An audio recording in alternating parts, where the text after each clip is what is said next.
రాష్ట్రంలో త్వరలో జరగనున్న మున్సిపల్ ఎన్నికలకు బీజేపీ పూర్తిగా సిద్ధంగా ఉందని తెలంగాణ రాష్ట్ర బీజేపీ అధ్యక్షుడు ఎన్ రామచంద్రరావు స్పష్టం చేశారు.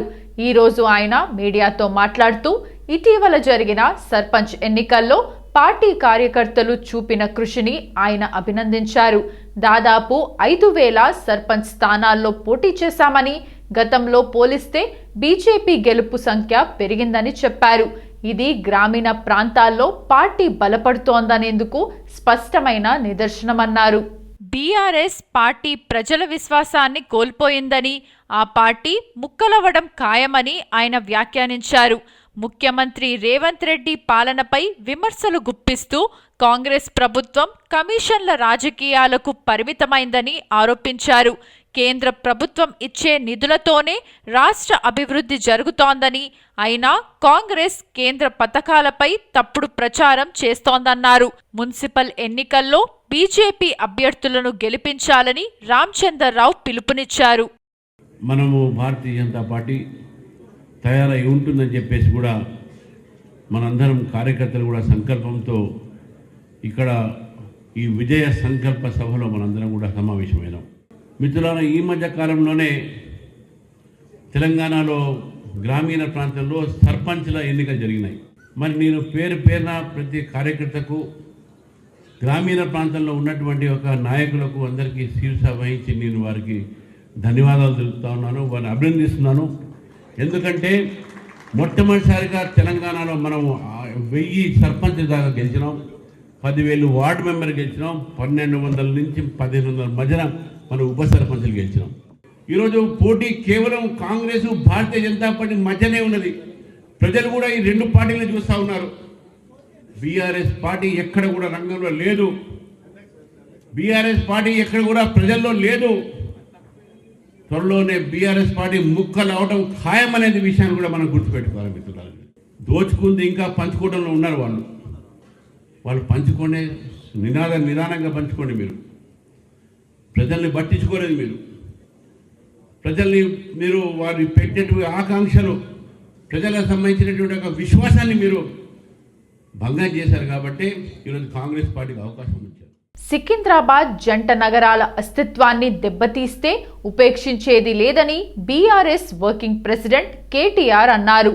సేవ్ సికింద్రాబాద్ ర్యాలీకి పోలీసులు అనుమతి నిరాకరించిన నేపథ్యంలో ఆయన మాట్లాడుతూ సికింద్రాబాద్ రైల్వే స్టేషన్ నుంచి ఎంజీ రోడ్డులోని మహాత్మా గాంధీ విగ్రహం వరకు శాంతి ర్యాలీని పోలీసులు అడ్డుకున్నారని మండిపడ్డారు.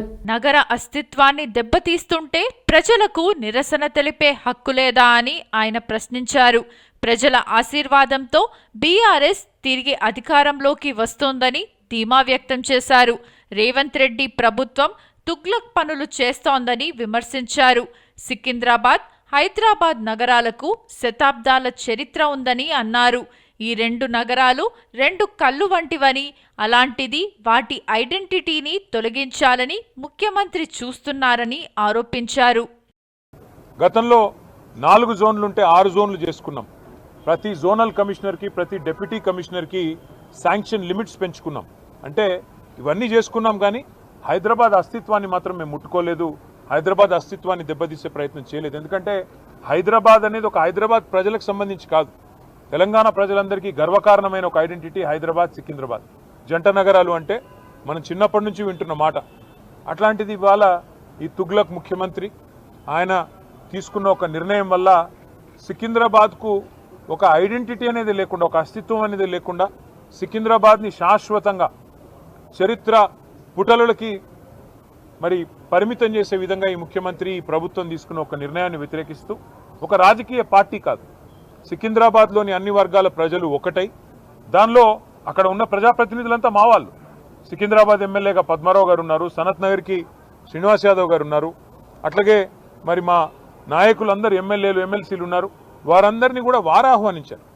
సికింద్రాబాద్కు సంబంధించిన పుర ప్రముఖులు, సికింద్రాబాద్కు సంబంధించిన మరి సికింద్రాబాద్ ప్రేమికులు వారు ఆహ్వానించి సికింద్రాబాద్ అస్తిత్వాన్ని మాజీ మంత్రి తలసాని శ్రీనివాస్ యాదవ్ ఆధ్వర్యంలో ఈ రోజు తలపెట్టిన ర్యాలీకి పోలీసులు అనుమతి నిరాకరించారు.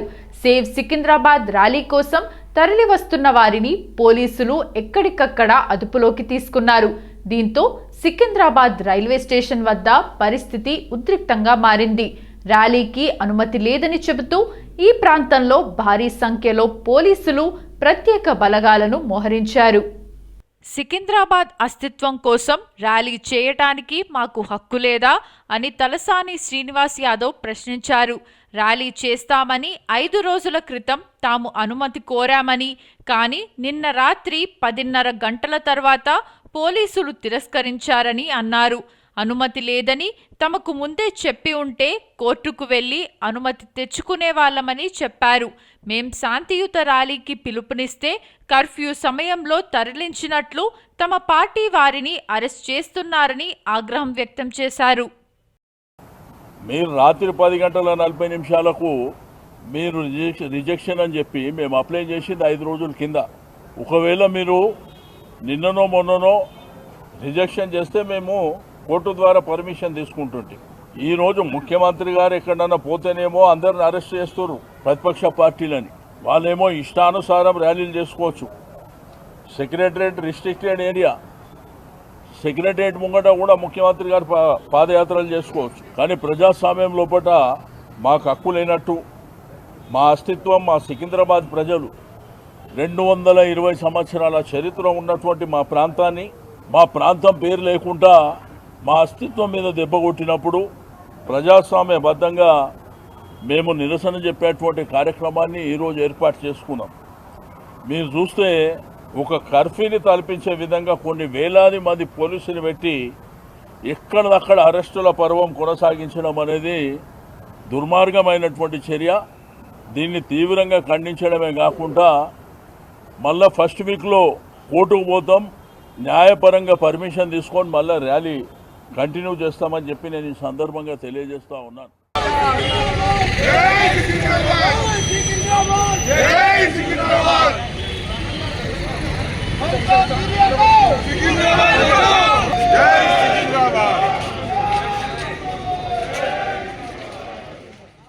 కేసీఆర్ సీఎంగా ఉన్నప్పుడు ఏం చేసినావు తలసాని?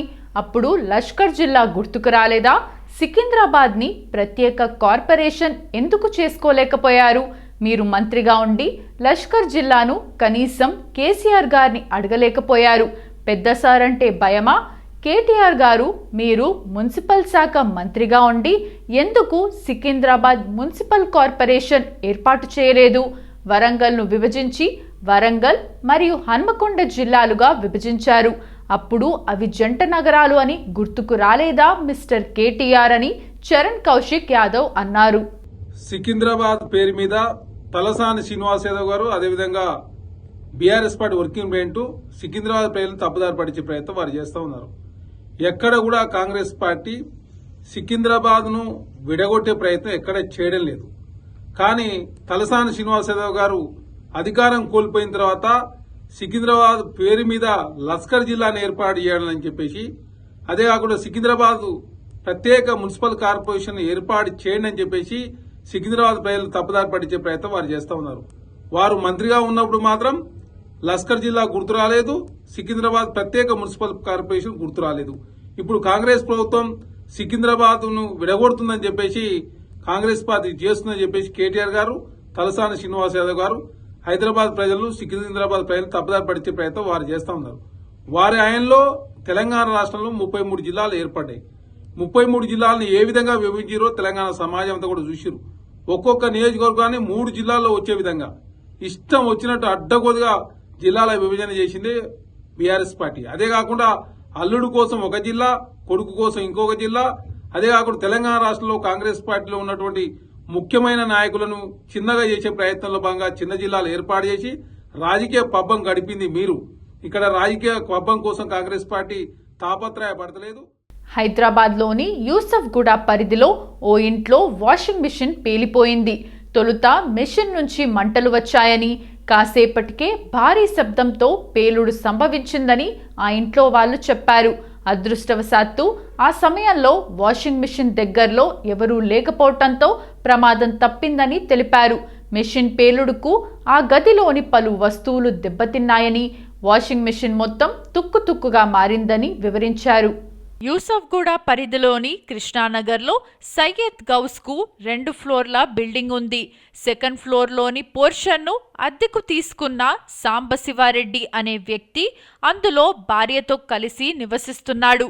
ఈ క్రమంలో ఈరోజు ఉదయం బట్టలు ఉతికేందుకు వాషింగ్ మెషిన్ ఆన్ చేయగా అందులో నుంచి మంటలు వచ్చాయి. కాసేపటికి పొగతో పాటు పెద్ద శబ్దంతో వాషింగ్ మిషన్ పేలిపోయింది. వాషింగ్ మిషన్ ముక్కలు ముక్కలైంది. స్థానికుల సమాచారంతో అక్కడికి చేరుకున్న అగ్నిమాపక సిబ్బంది మంటలు ఆర్పేశారు. ఈ దుర్ఘటనలో ఇల్లంతా చిందరవందర కాగా పలు వస్తువులు పాడైపోయాయి. అదృష్టవశాత్తు ఇంట్లో ఎవరికీ గాయాలు కాలేదని సాంబశివారెడ్డి తెలిపారు. నమస్తే అండి, నా పేరు సాంబశివారెడ్డి అండి.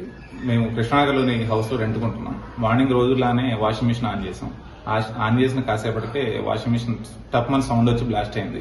దానివల్ల మొత్తం మంటలు వచ్చేసినాయి. బాగా ఫుల్ ఫాగ్ వచ్చేసి మెయిన్ ఆఫ్ చేసే లోపే ఇదంతా డ్యామేజ్ జరిగిపోయింది. దాని పక్కనే బెడ్రూమ్లో ఉన్న ఫ్రిడ్జ్ కూడా విండోస్ అంతా కాలిపోయేసరికి ఫ్రిడ్జ్ కూడా ఖరాబ్ అయింది. మొత్తం ఆ హీట్ అంతా ఫ్రిడ్జ్ కూడా వ్యాపించింది. ఇట్లా జరిగేసరికి మొత్తం ఫైర్ డిపార్ట్మెంట్కి కాల్ చేసిన కాసేపటికి వచ్చేటప్పటికే అప్పటికే జరగాల్సిన నష్టం మొత్తం జరిగిపోయింది. బెడ్రూమ్ హాలు కూడా మంటలు అంటుకుపోయినాయి. ఇట్లా ఇదంతా అయిపోయింది. మొత్తం పైన ఫ్లోరింగ్ అంతా కూడా పొగమ్ముకుంది. బాగా ఇబ్బంది అయిపోయిందండి. ఈ ఇన్సిడెంట్ నుంచి కొంచెం మాకు ఏదన్నా అసిస్టెన్స్ ఇస్తారని ఆశిస్తున్నాను. అంటే ఇంట్లో ఉన్నారు? ఇంట్లో ఎవరు? ఇంట్లో నేను మా వైఫ్ ఉండేవాళ్ళం. మా వైఫ్ ఫెస్టివల్ అని చెప్పేసి ఇంటికి పోయింది. ఇవాళ నేను వచ్చాను. మార్నింగ్ వచ్చేసి ఆన్ చేసిన కాసేపటికి ఇట్లా జరిగిందండి. అంటే ఏ కంపెనీ? ఇది శాంసంగ్ కంపెనీ. తీసుకొని 1.5 year అయిందండి. ఫ్లిప్కార్ట్ అమెజాన్లో ఆర్డర్ చేసినాం. నిన్న మొన్నటి వరకు మంచిగానే నడిచింది. మరి ఇప్పుడు ఏమైందో తెలియదు. 3 days నుంచి ఆన్ లేదు. మేము ఊరు వెళ్ళాం కదా. ఇక ఇవాళ మార్నింగ్ వచ్చేసి ఆన్ చేసేసరికి ఇట్లా జరిగింది.